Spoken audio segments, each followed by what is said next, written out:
Stories of the journey of launching hair braiding is a STEM. My name is Imalia Danoon, the patented inventor of the system. I currently have three patents and one trademark. If you look over here in my mantle, I have two of my patents already in my possession. The other one was approved, I think, last September, and so I should get the paperwork in the mail every in the next couple of weeks or so. But a little bit before I start talking about hair braiding is a STEM and why it matters, I wanted to share this recent statistic I found out.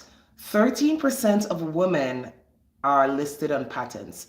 It doesn't mean that they own the whole patent, it means they contributed to it. And of all patents issued, 1.7% of patents issued are black. So I'm a double minority. I'm a woman, less than 13% of us have patents. I'm also a black woman, less than 1.7% of patent holders are black. And that is such an honor and a privilege. I decided to launch a creativity school because while patents are rare, the issuing of it in our community is rare. Attaining one is not really that hard or as difficult or impossible, and I want to teach that. And so I will leave the link to my school. It's called Stun It, which is there is nothing new under the sun in reverse. And I thought that was such a great and befitting name because in actuality, there is nothing new, yet still patents are being issued. So a little bit about hair braiding a STEM and why it matters.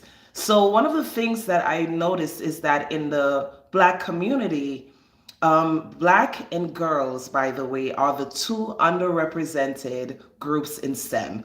I have a master's in STEM, a bachelor's in business, and I was a late bloomer to realizing that I had a STEM aptitude.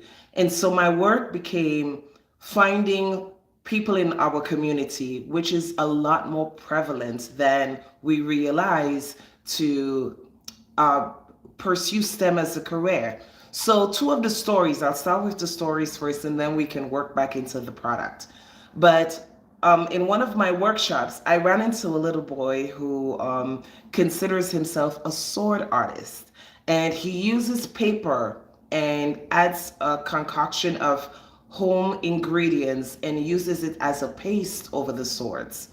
The sword becomes so firm that it takes a hammer to break it. And I said to him in one of my workshops, you're actually a chemist or a chemical engineer or even a mechanical engineer. And he's like, no, my dad is an artist, my mom's an artist, I can't be a STEM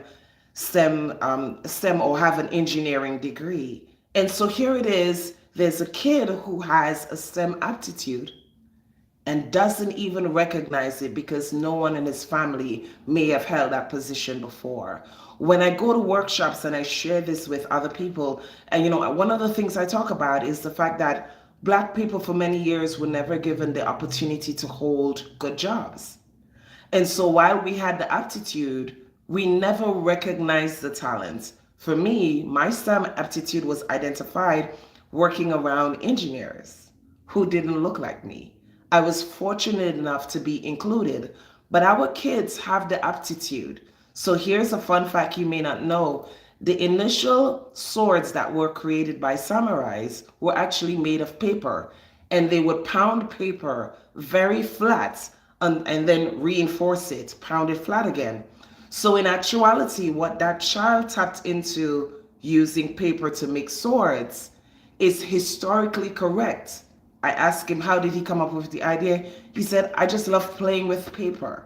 And so hair braiding is a STEM matters because it gets me into the classroom to teach something to our children of color and help them identify within themselves the STEM aptitude that can help them approach academics differently.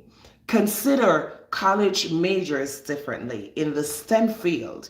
Because imagine if that child lived his whole life thinking, all I am is a STEM artist, then it becomes a very competitive, starving artist field. He can go to school, get a STEM degree, have a STEM major, still do art on the side, but have a STEM paying job.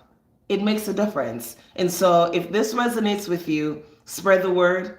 I'm always looking for community partners. I host virtual workshops every month. All of the links will be posted below. And if you haven't already, please join my Kickstarter because it takes all of us to make this successful. I thank you and I see you again soon. Bye bye.